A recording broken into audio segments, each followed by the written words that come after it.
विश्व इतिहास की झलक। इस पुस्तक से आइए आज हम सुनते हैं 14वां पत्र, धन कहाँ जाता है। इस पत्र को लिखने की तारीख है 18 जनवरी 1931। मैंने जो पत्र तुम्हें मसूरी भेजे थे उसमें ये बताने की कोशिश की थी कि मनुष्य समाज की उन्नति के साथ साथ उसमें अलग अलग वर्ग बनते चले गए।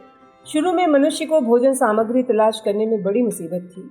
वो हर रोज शिकार करते, फल जमा करते, खाने पीने की चीज़ों की तलाश में एक जगह से दूसरी जगह भटकते रहते। धीरे धीरे इनके कबीले बनने लगे। ये साथ रहते और साथ साथ शिकार करते, क्योंकि अकेले रहने से एक साथ रहने में खतरा कम हो जाता। उसके बाद एक बड़ा परिवर्तन हुआ, खेती का आविष्कार। इसी कारण मनुष्य जीवन में बड़ा जबरदस्त अंतर आया।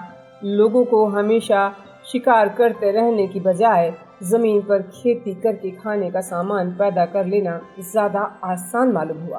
खेती ने उन्हें उन खेतों के आसपास बसने के लिए मजबूर कर दिया जहां वो फसल बोते थे। इस तरह गांव और कस्बों की बुनियाद पड़ी।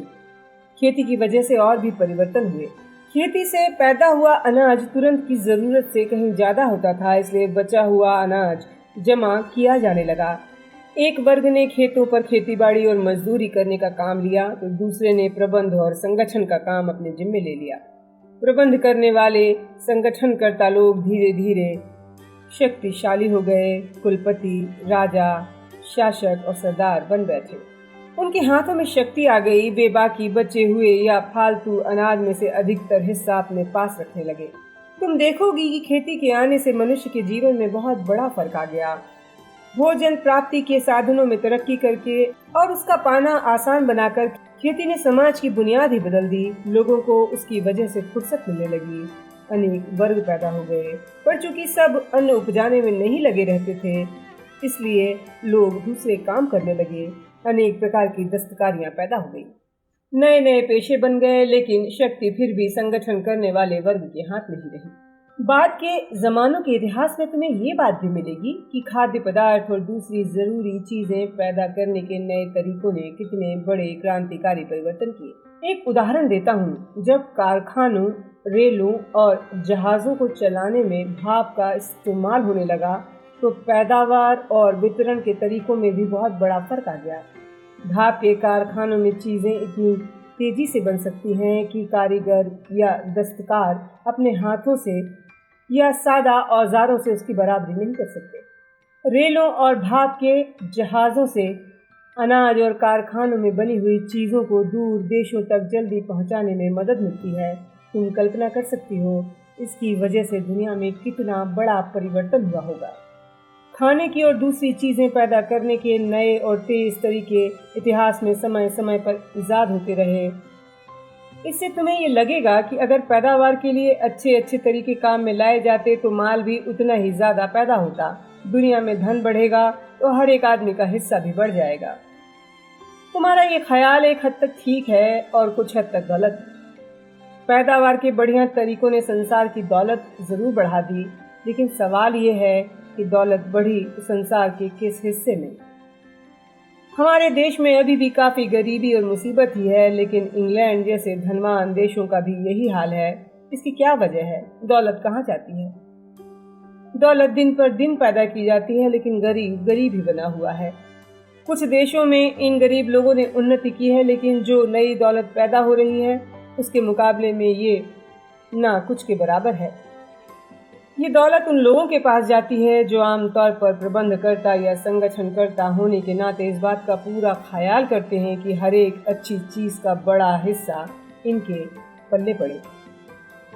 और इससे भी ज़्यादा आश्चर्य की बात तो ये है कि समाज में ऐसे वर्ग पैदा हो गए हैं जो दिखावे तक के लिए कोई काम नहीं करते, लेकिन फिर भी दूसरों की मेहनत के फल का बड़ा भाग हड़प कर जाते हैं।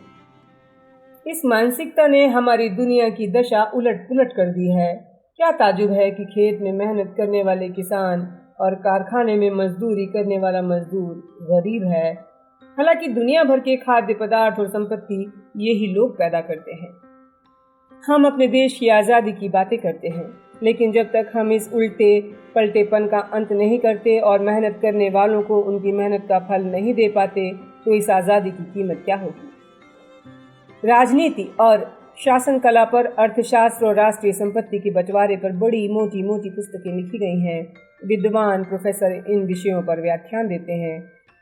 लेकिन इधर तो लोग बातचीत और चर्चाओं में उलझ रहे हैं और उधर मेहनत करने वाले तकलीफ में हैं।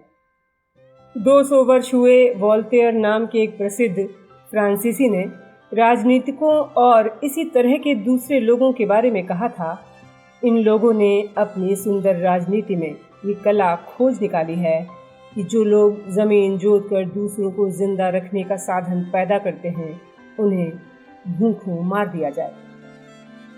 प्राचीन काल का मनुष्य उन्नति करता गया, धीरे धीरे जंगली प्रकृति पर अपना अधिकार जमाने लगा। मनुष्य ने इस हद तक प्रकृति पर विजय पाई कि लोग प्रकृति को वश में करने की बातें करने लगे। पुराने जमाने में आदमी प्रकृति से और उसकी विचित्र घटनाओं से डरता था। इसको समझने की बजाय उनकी पूजा करता था और शांति के लिए चढ़ावा चढ़ाता था।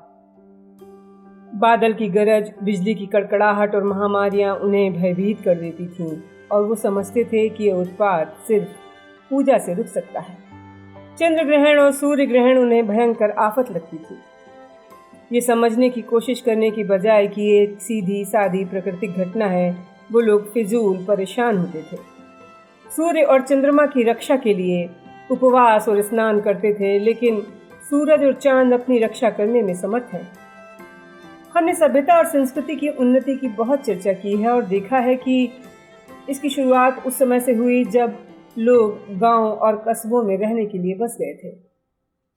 खेती की वजह से उन्हें फुर्सत मिल गई थी और अन्य बातों पर ध्यान देने के लिए मौका भी। विचार की उन्नति के साथ आमतौर पर कला, कौशल और संस्कृति का विकास हुआ। आबादी बढ़ने लगी तो लोग पास पास रहने लगे।